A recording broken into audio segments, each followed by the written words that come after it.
So guys, आज तुम्हें एक ऐसी मूवी का सजेशन मिलने वाला है जो कि सारे सिनेफाइल्स और वर्ल्ड सिनेमा लवर्स के लिए एक स्पेशल प्लेस होल्ड करती है। इससे पहले कि मैं तुम्हें मूवी का नाम बताऊं, तुम सब ये जान लो कि इस मूवी ने क्रिस्टोफर नोलन को भी इंस्पायर करा है इंसेप्शन बनाने के लिए। तो ये तुम भी समझ सकते हो कि इस मूवी का इन्फ्लुएंस किस तरह का है वर्ल्ड सिनेमा के पर्सपेक्टिव में।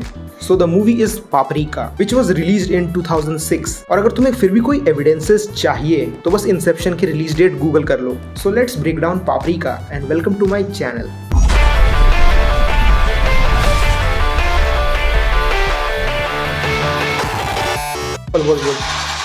भाई मैं पबजी में गोकू आ गया।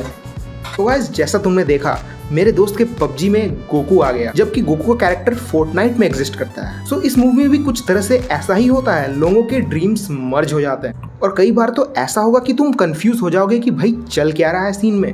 और वहीं अगर क्रिटिकली बात किया जाए, ये मूवी जिस कॉन्सेप्ट को लेकर आती है, जब तक ह्यूमंस ड्रीम्स के ऊपर कुछ डेवलपमेंट नहीं कर लेते हैं, ये कॉन्सेप्ट हमेशा फ्रेश फील होगी। चाहे तुम इसके कितने ही रीमेक्स बनाओ, इस कॉन्सेप्ट को कितना ही इस्तेमाल करो।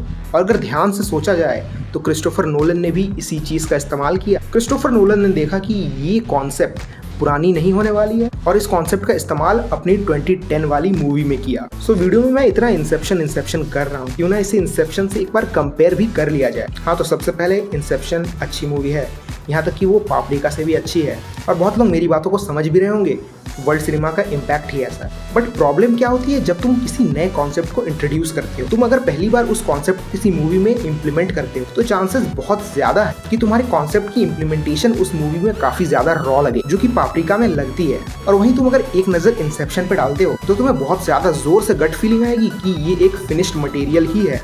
और तुम अगर उसी चीज का फ्यूजन क्रिस्टोफर नोलन जैसे डायरेक्टर के साथ कर देते हो तो तुम्हें इंसेप्शन जैसी मास्टरपीस ही देखने को मिलती है। लेकिन मेरा कहने का ये मतलब बिल्कुल भी नहीं है कि पापरिका मूवी अच्छी नहीं है। बहुत सारे मौके ऐसे हैं कि मूवी बहुत रॉ फील होती है एंड किसी फ्रेश कॉन्सेप्ट के लिए ये एक अच्छी चीज है कि वो रॉ फील होती है, उसके बहुत सारे वेरिएशंस हम इमेजिन कर सकते हैं। और अगर सब्जेक्ट ड्रीम्स के बारे में हो तब तो वेरिएबिलिटी इन्फिनिट हो जाती है और बहुत सारे सिनेफाइल्स को ये चीज अच्छी लगेगी, क्योंकि ये मूवी सारे सिनेरियो का एक रॉ प्रेजेंटेशन तुम्हें देती है।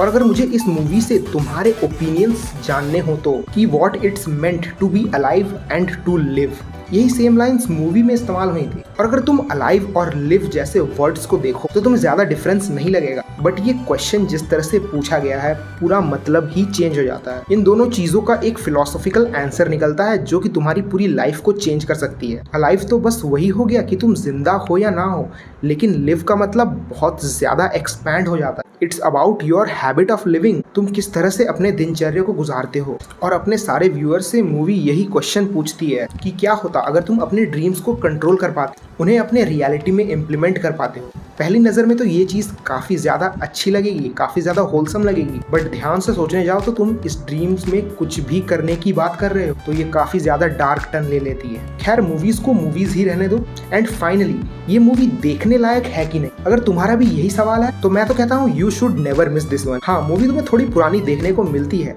लेकिन जब मैड हाउस जैसे प्रोडक्शन हाउस इसके पीछे लगा हुआ हो, चिंता की कोई बात नहीं। और जिस तरह का कॉन्सेप्ट ये मूवी तुम्हें प्रोवाइड करती है, it will be your watch of a life time. So don't miss this opportunity and don't forget to subscribe.